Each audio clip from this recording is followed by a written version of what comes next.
Our team has fanned out across the nation tonight, bringing you the last-minute push in races that could decide whether President Trump's party keeps full control of Congress. Correspondent Wyatt Goolsby is in Texas. Correspondent Jason Calvi is in Arizona.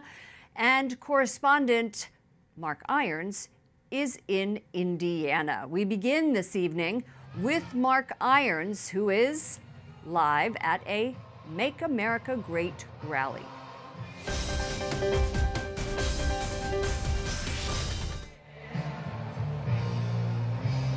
Lauren, the president admits these midterms are a referendum on his presidency. Now, we spoke to daily mass-going Catholics here in Fort Wayne, Indiana, who support the Republican candidate for the Senate, Mike Braun, because he's pro-life. At the same time, incumbent Democratic Senator Joe Donnelly claims to be pro-life, but he doesn't have the record to back that up.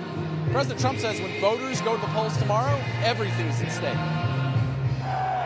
A frantic final day on the campaign trail beginning in Cleveland. I did a lot of stops. I saw a lot of people. The president is capping a 6-day, 11-city tour in support of Republican Senate candidates, touting U.S. low unemployment and job creation. America now has the best economy in the history of our country. He's also blaming the other side. Democrats want to invite caravan after caravan of illegal aliens to pour into our country. I don't think so. President Trump's diehard supporters waiting for hours to hear him. In Fort Wayne, we meet Mike, the first person in line Sunday night, 20 hours before the president takes the stage. Going towards a pro-life agenda and a pro-American agenda all around, and I just had to be here to support it. He's also backing the president's guy, Senate Republican pro-life candidate Mike Braun. Democratic incumbent Joe Donnelly is looking for re-election in a state that helped sweep President Trump into the presidency. There's only one way we can get on with building a wall or improving health care.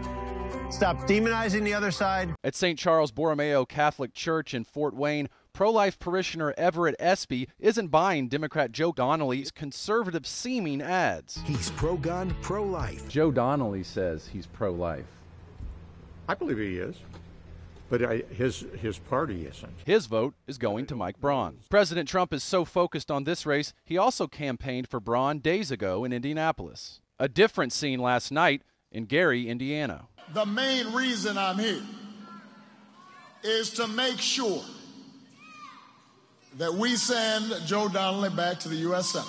President Obama says his successor is casting poor migrants journeying to the U.S. as a threat to the country.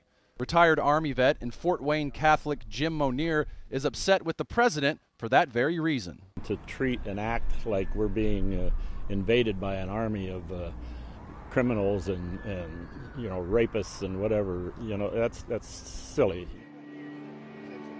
President Trump speaks to his supporters here in Indiana, then jets off to Missouri for one last rally for Republican candidate for the Senate, Josh Hawley.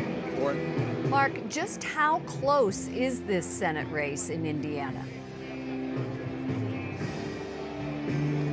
Well, Lauren, two recently released polls from Fox and NBC News show Donnelly with a slim lead, but it's no surprise that at this point, it's just too close to call. Lauren? I think we're going to be hearing a lot of that. White House correspondent Mark Irons in Fort Wayne tonight. Thank you, Mark.